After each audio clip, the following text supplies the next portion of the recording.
ሰላም ጤና ይስጥልን። የጊዮን ዜና መረጃዎችን እነሆ። የአማራ ፋኖ ብሔራዊ ኃይል አመራሮች ማለትም አርበኛ ምሬ ወዳጆና አርበኛ ደሳለኝ ሲያስብ ሸዋ የባህር ዳር አንደኛ ክፍለ ጦርን መጎብኘታቸው ታውቋል። እንደ ፋኖ ሀብታሙ የሱፍ ገለጻ ከሆነ ዋርካው ምሬ ወዳጆና አርበኛ ደሳለኝ ሲያስብ ሸዋ እንዲሁም አርበኛ መንግስቱ አማራ አንደኛ ክፍለ ጦር ሰብሳቢ መሪዎቻችን በስራ ላይ ከመራይ ወደ ባህር ዳር መግቢያ ተራራ ላይ በመውጣት ወታደራዊ ቅኝት አድርገዋል። ይህ ቦታ ቆጥቆጥማ ማዳቀያ ይባላል። አርበኛ ዘመነ ካሴ ተወልዶ ያደገበትና ብዙ ድል የተገኘበት ሲሆን ወታደራዊ ጥበብ በተሞላበት መንገድ ቦታውን መቃኘት ተችሏል። ከማውራት በዘለለ ትግሉን ከፍ ለማድረግ በእያንዳንዷ ተግባራችን ሰርተን ማሳየት አለብን በማለት በበርካታ ቦታዎች አቆራርጠው ፀሐይና ብርድ ዝናብ ሳይበግራቸው መሪዎቻችን በዚህ ልክ ባህር ዳርን በቅርበት ጎብኝተው የጋራ እቅድ አውጥተው የጋራ ግዳጆችን ለመፈጸም በተጠንቀቅ ላይ ይገኛሉ ሲልም ገልጿል። እንዲህ እንዳለ የለጋዲው አድማ ብተና ሻለቃ መሪ ተገደለ። የአማራ ፋኖ ብሔራዊ ኃይል ንጉስ ሚካኤል ኮር ዳግም ክተት ወራይሉ ክፍለ ጦር በግንቦት 29 2017 ዓ.ም በወራይሉ እና ለጋዲ ወረዳ ዋሳኝ ሽክፍ ከተማ የፋኖን አባላት አፈናነው ብሎ የገባው ያገዛዙ ኃይል ታፍኖ ተመቷል። 752 ብርጌድ ታየ የተሰማ ሻለቃ አባላትንና አመራርን ሊያፍን የመጣውን ወራሪና ዘራፊ ቡድን ከ12 በላይ ሞት ሲሆኑ አገዛዙ ቁልፍ ሰዎች ይገኙበታል። ከ17 በላይ ቁስለኛ ተደርጓል። ያገዛዙ አድማ ብተና ሻለቃ መሪው ሻለቃ መብቱ መኮንን እስከ ወዲያኛው ተሸኝቷል። ከፋኖ አባላት አርበኛ ሙልጭ ሻለቃ አመራሩንና የሶስት ያገዛዙ ጦር ከገደለ በኋላ ጥይት ሲጨርስ በጀግንነት በራሱ ጥይት ራሱን ለተከበረው የአማራ ሕዝብ ሰውቷል። ታሪኩን እንደ አባቶቹ እንደ ቴዎድሮስ ለጠላት እጅ አልሰጥም ብሎ ፎክሮ ተሰውቷል። ሌላ አንድ ቀላል ቁስለኛ አባል ሲኖር ሌላ በወገን ላይ የደረሰ ጉዳት የለም። ሊከብ የመጣ ጠላት ተከቦ ተቀጥቅጧል።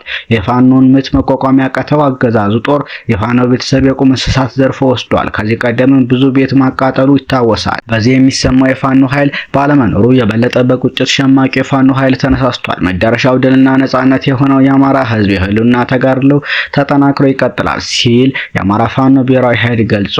እንዲሁ በላስታ አንጃፋት ቀጠና በተደረገ ወደ ውጊያ ሻለቃውን ጨምሮ ከ15 በላይ ያገዛዙ ወታደሮች ሲገደሉ ከ18 በላይ የሚሆኑት ደግሞ ቆስለዋል። የአማራ ፋኖ ብሔራዊ ኃይል ወሎ ቤት አማራ ላስታ ሳምነው ኮር ጥራሪ ክፍለ ጦር ነበልባሎች ፋኖዎች እና በብልጽግና መራሹ መከላከያ መካከል በተደረገ አውደ ውጊያ በጠላት ሰራዊት ላይ ከባድ ሰብአዊ ኪሳራ ደርሷል።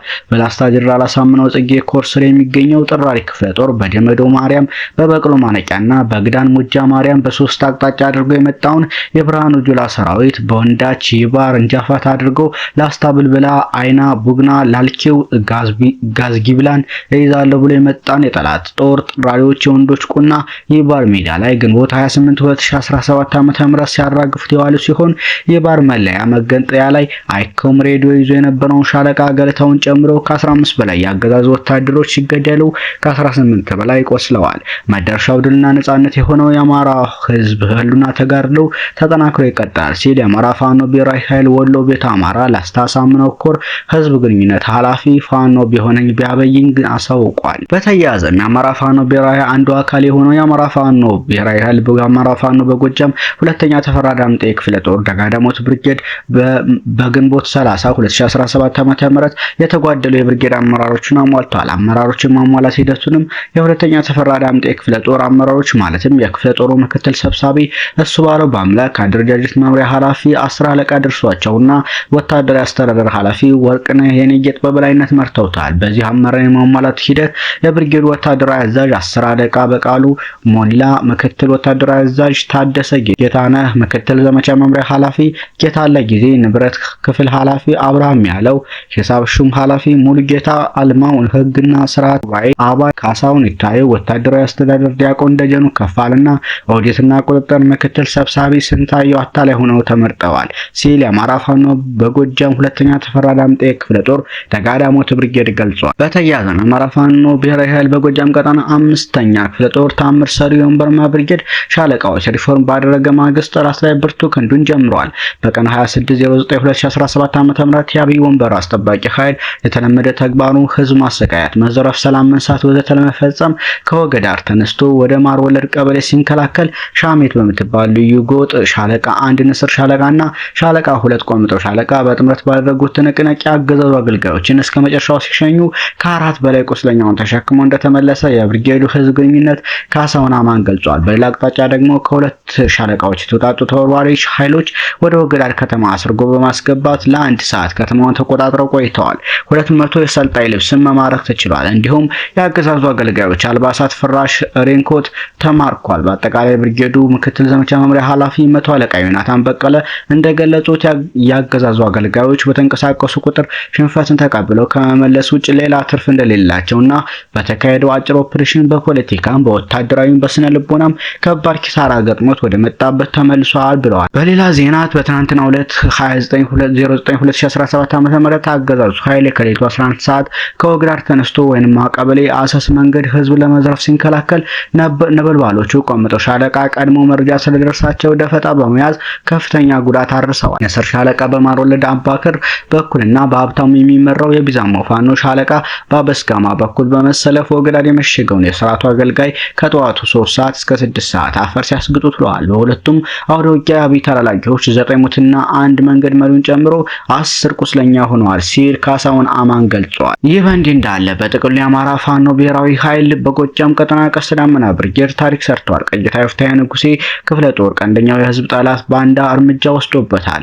ኃይሌ አለና ይባላል። ከብልጽግና ጋር በመወገን ወራሪውን የብልጽግና ሰራዊት መርቶ እያስገባ አያሌ ንጹሃንን ያስፈጀ ሲሆን ራሱም የብዙ ንጹሃን ህይወት የቀጠፈ በአሁኑ ሰዓትም ደብረ ኤልያስ የገባውን ወራሪ ሰራዊት አይንና ጆሮ ሆኖ እያገለገለ የነበረ የብልጽግና አመራር ነው። በዛሬው ዕለት ከቀኑ 6 ሰዓት ገዳማ መሃል ደብረ ኤልያስ ከተማ ላይ ጀግኖቻችን በወሰዱት የረቀቀ ቦምብ ኦፕሬሽን እርምጃ ተወስዶበታል።